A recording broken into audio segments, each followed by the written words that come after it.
I wanted to give you all a quick status update on my progress. As mentioned in my previous video, the transition to Windows 7 kind of broke all of my old character rigs since I'm now running a 64-bit version of Lightwave 9.6.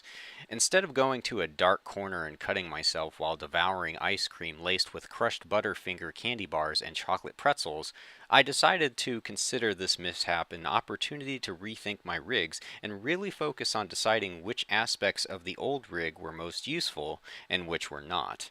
So this is the Delura rig version 3. It's still kind of a work in progress, but all of the base functionality is there. Except for the eyes, it's entirely operated by IKBooster. By carefully choosing how to set up the bones on this base template, I've managed to retain a lot of the speed of my old rig without the drawbacks that it had. One problem with the old rig was that adapting it to new characters was less than a simple process, especially for characters who had varying arm and leg lengths. Because the new rig is literally just bones, now I can just delete half the rig, make any needed adjustments, and it's ready to go on a new character. I also like that the new rig operates exactly like a mannequin.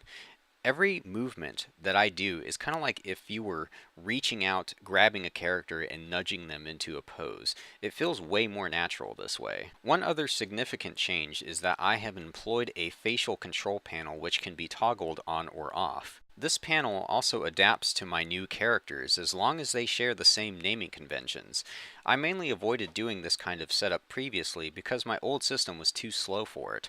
This will allow for better quality facial animation, though in the future I hope to keep improving my modeling talents as good facial animation depends heavily on having clean geometry, an area I could definitely use some improvement in.